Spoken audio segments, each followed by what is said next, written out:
Praise the Lord. இன்றைய ஜீவாப்பம் 2 கொரிந்தியர் 6ஆம் அதிகாரம் 2-3 வசனங்கள்.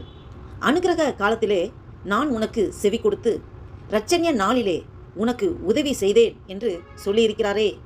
இதோ இப்பொழுதே அனுக்கிரக காலம், இப்பொழுதே இரட்சணிய நாள். இந்த ஊழியம் குற்றப்படாதபடிக்கு நாங்கள் யாதொன்றிலும் இடரல் உண்டாக்காமல் எவ்விதத்தினாலேயும் எங்களை தேவ ஊழியக்காரராக விளங்க பண்ணுகிறோம். ஆமேன், அல்லேலூயா. பாருங்க, இந்த அன்பு தேவ பிள்ளைகளே, இந்த வசனம் அப்போஸ்தலனாகிய பவுல் கொரிந்துக்கு எழுதின நிருபத்திலே எழுதப்பட்ட வசனம். பாருங்க, இதுவே அனுக்கிரக நாள் என்று சொல்கிறார் அப்போஸ்தலனாகிய பவுல். ஏசாயா, புக் ஆஃப் ஏசாயால 49ஆம் அதிகாரம் 8ஆம் வசனத்தை அதை மேற்கோள் காட்டுகிறார். தேவன் கிருபையை கொடுக்கும் நேரம் இப்போதே என்பதை வலியுறுத்துகிறார். அல்லேலூயா. பலர் என்ன நினைக்கிறாங்க, பிறகு மனம் திரும்புகிறேன், வயதான பிறகு தேவனை ஃபாலோ பண்ணுறேன் அப்படின்னு நினைக்கிறாங்க. ஆனால் பரிசுத்த வேதாகமம் என்ன சொல்கிறது? இன்றே தேவனுடைய அழைப்புக்கு பதில் தர வேண்டும் என்று சொல்கிறது. ஆமென். இதற்கு ஆதாரமாக எபிரேயர் 3ஆம் அதிகாரம் 15ஆம் வசனத்தில், இன்று அவருடைய சத்தத்தை கேட்டால் உங்கள் இருதயத்தை கடினப்படுத்தாதீர்கள் என்று சொல்லப்பட்டிருக்கிறது. இன்னும் யாக்கோபு 4ஆம் அதிகாரம் 14ஆம் வசனத்தில் பார்க்கிறோம், நாளை என்ன சம்பவிக்கும் என்று உங்களுக்கு தெரியாது என்று சொல்லப்பட்டிருக்கிறது. எச்சரிப்பின் வார்த்தைகள். அப்ப இதுவே ரட்சிப்பின் நாள், இன்றே ரட்சிப்பின் நாள், இதுவே அனுக்கிரக நாளும், இதுவே இரட்சணிய நாள் என்று சொல்லப்பட்டிருக்கிறது. ரட்சிப்பு என்பது நாளைக்கு ஒத்திவைக்க வேண்டிய காரியம் அல்ல. இயேசு கிறிஸ்து சிலுவையில் செய்த அந்த ரட்சிப்பின் கிருபையை ஏற்றுக்கொள்ள வேண்டிய நாள் இன்று, இப்போது, இந்த நிமிஷமே. பாருங்க, லூக்கா 19ஆம் அதிகாரம் 9ஆம் வசனத்திலே பார்க்கிறோம், இன்று இந்த வீட்டுக்கு ரட்சிப்பு வந்தது என்று. இன்னும் எபிரேயர் 4ஆம் அதிகாரம் 7ஆம் வசனத்தில் இன்று என்று ஒரு நாளை தேவன் குறிக்கிறார். அல்லேலூயா. பாருங்க, ஊழியத்தின் மேல் குற்றம் வராதபடிக்கு என்று அப்போஸ்தலனாகிய பவுல் சொல்கிறார். நாம் அறிவிக்கும் சுவிசேஷத்திற்கு நம்முடைய வாழ்க்கை தடையாக இருக்கக்கூடாது என்று சொல்கிறார். ஆமென். நாம் ஆண்டவரை பற்றி மற்றவர்களுக்கு சொல்கிறோம் என்றால் நாம் முதலில் சாட்சியாக நடக்க வேண்டும். அல்லேலூயா. நமக்குள்ள இருக்க கிறிஸ்துவை அவர்கள் பார்க்க வேண்டும். கிறிஸ்துவின் சுபாவம் நமக்குள்ள இருக்கிறதா? மற்றவர்கள் இதை பார்ப்பார்கள். சாட்சியுள்ள வாழ்க்கை இருக்கிறதா என்று பார்ப்பார்கள். வார்த்தையாலும் நடத்தையாலும் அன்பாலும் பரிசுத்தத்தாலும் கிறிஸ்துவை வெளிப்படுத்த வேண்டும். ஆமென், அல்லேலூயா. பாருங்க, மத்தேயு 5ஆம் அதிகாரம் 16ஆம் வசனத்தில் பார்க்கிறோம், உங்கள் வெளிச்சம் மனுஷருக்கு முன்பாக பிரகாசிக்க கடவுது.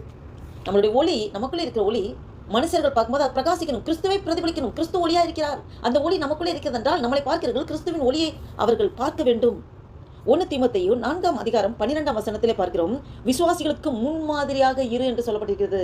இந்த சாட்சியுள்ள வாழ்க்கை ரொம்ப ரொம்ப முக்கியமான ஒன்று. ஆமென். பாருங்க, இது ரிலேட்டடா ஒரு சின்ன ஒரு கதை சொல்லுகிறேன். ஒரு தள்ளப்பட்ட மாணவனுடைய ஒரு கதை. ஒரு பள்ளியில் ஆசிரியர் ஒரு இன்ஸ்ட்ரக்ஷன் கொடுக்குறார், நாளை மாலை 5 மணி வரை மட்டுமே உதவித்தொகை விண்ணப்பம் பெறப்படும், அதன் பிறகு ஏற்க மாட்டாது என்று ஒரு இன்ஸ்ட்ரக்ஷன். அப்போ 2 மாணவர்கள் இருக்கிறாங்க. முதல் மாணவன் அன்று உடனே போய் விண்ணப்பிச்சிட்டான், சொன்ன டைமே உடனே விண்ணப்பித்துட்டான். ஆனால் 2ஆம் மாணவன் இன்னும் நேரம் இருக்கிறது, நாளை பார்க்கலாம் அப்படின்னு சொல்லி அவன் தள்ளி போடுறான். அடுத்த நாள் பார்த்தா திடீர்னு அவனுக்கு உடல்நலம் சரியில்லை, அவனுக்கு எழும்பவே முடியல, இதனால் ஸ்கூலுக்கு அவன் போக முடியல. அந்த காலக்கெடு முடிந்து விட்டது. அவன் நல்ல வாய்ப்பை இழந்து போனான். ஆசிரியர் சொன்னார், வாய்ப்பு இருந்தபோது பயன்படுத்தி இருக்க வேண்டும், இப்போ எல்லாம் இழந்து போயாச்சு அப்படின்னு சொல்லி அந்த ஆசிரியர் சொல்கிறார். இந்த கதையில் நம்ம என்ன லெசன் லேர்ன் பண்ணிக்கிறோம்? தேவன் இன்று கிருபையின் கதவை திறந்திருக்கிறார். அல்லேலூயா. இப்பொழுது இந்த கிருபையின் கதவை திறந்திருக்கிறார்.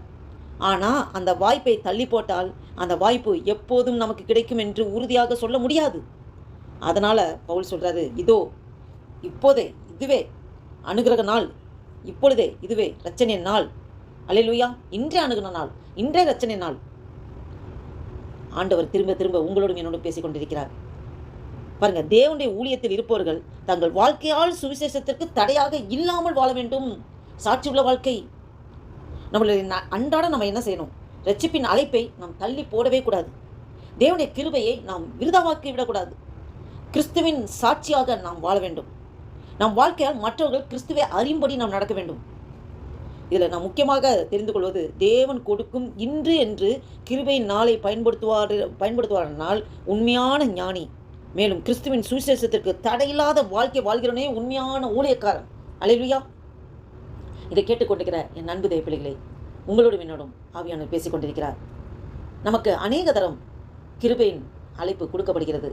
அந்த கிருபையை நாம் ஒருபோதும் விருதாவாகி விடக்கூடாது. நாளை என்று தள்ளிப்படக்கூடாது. நம்மளை தேவன் அழைத்தார் என்றால் அந்த உடனே இமீடியட் ஒபே, கீழ்ப்படிதல் முக்கியம். இன்னும் ஆண்டவர் அறியாத பிள்ளைகளுக்கு நாம் ஆண்டோட அன்பை எடுத்து சொல்ல வேண்டும். அப்படி நாம் ஆண்டோட அன்பை எடுத்து சொல்லும்போது நம்மளுடைய சாட்சியுள்ள வாழ்க்கை மிக முக்கியம். நம்மளுடைய சாட்சியுள்ள வாழ்க்கை, நடக்கை, பேச்சு, செயல்பாடு இதை பார்த்து எந்தவித போதனையுமின்றி கிறிஸ்துவண்டையில் தானாகவே வருவார்கள். ஓ, நீ இந்த அளவுக்கு உன் சுபாவம் முன்னாடி இப்படி இருந்ததே, இப்போ இப்படி மாறிட்டியே, உன்கிட்ட பேசினா கொஞ்சம் ஆறுதல் இருக்குது, நீ எந்த சர்ச்சுக்கு போகிற, நான் வரேன், நீ வணங்குற தெய்வத்தை நானும் கும்பிட்றேன், நான் உன்னிலிருந்து நான் கிறிஸ்துவை பார்க்குறேன்னு சொல்லி நம்மளோட பழகுறவர்கள் அப்படியாக சாட்சி கொடுக்க வேண்டும்.